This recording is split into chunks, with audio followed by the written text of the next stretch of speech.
We therefore developed this curious thing. We developed a thing which is called an ego. Now I've got to be very clear to you what I mean by an ego. An ego is not the same thing as a particular living organism.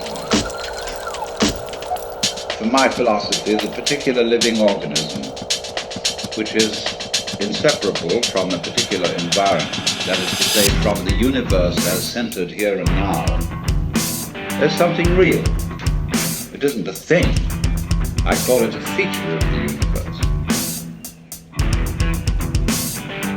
But what we call our ego is something abstract, which is to say, it has the same order and kind of reality as an hour, or an inch, or a pound, or a line of longitude. It is for purposes of discussion. It is for convenience. In other words, it is a social convention that we have what is called an ego. But the fallacy that all of us make is that we treat it as if it were a physical organ, as if it were real in that sense, when in fact it is composed, on the one hand, of our image of ourselves. That is our idea of ourselves, as when we say to somebody, you must improve your image. Now, this image of ourselves is obviously not ourselves, any more than an idea of a tree is a tree, any more than you can get wet in the word water. And to go on with, our image of ourselves is extremely inaccurate and incomplete. Would that some God the gifted ears to see ourselves as others see us. We don't. So my image of me is not at all your image. And my image of me is extremely incomplete in that it does not include any information to speak of about the functioning of my nervous system, my circulation, my metabolism, my subtle relationships with the entire surrounding human and non-human universe. So the image I have of myself is a caricature. It is arrived at through mainly my interaction with other people who tell me who I am in various ways, either directly or indirectly. And I play about with what their picture is of me, and they play something back to me so that we set up this conception. And this started very, very early in life. And I was told, you see, and you were told, that we must have a consistent image. You must be you. You have to find your identity in terms of image. And this is an awful red herring.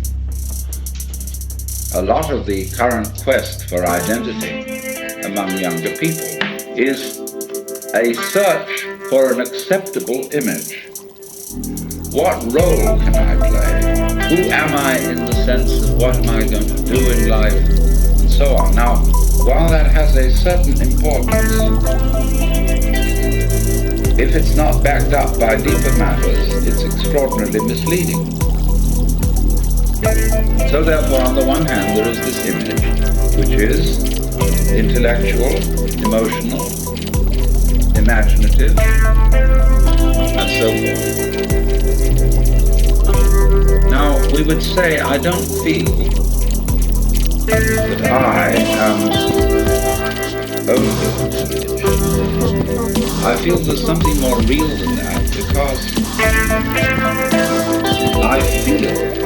I have a sense of there being a particular sort of,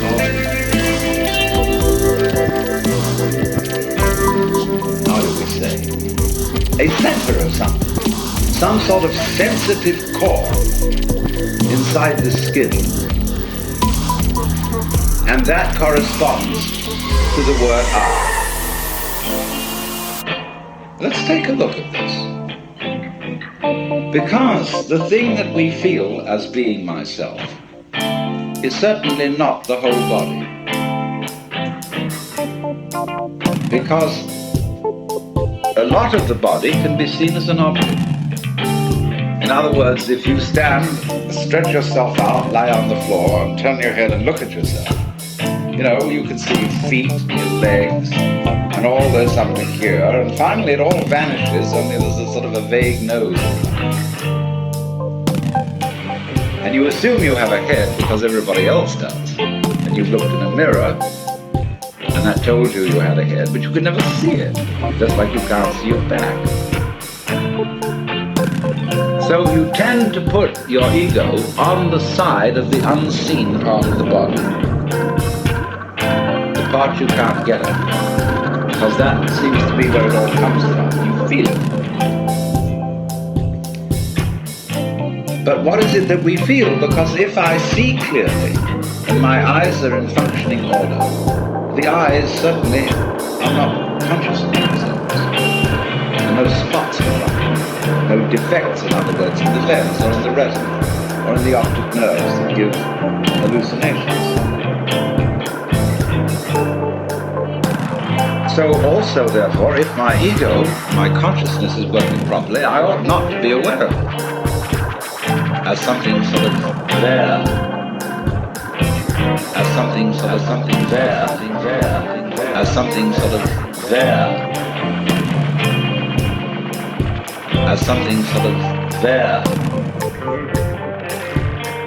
as something sort of something there,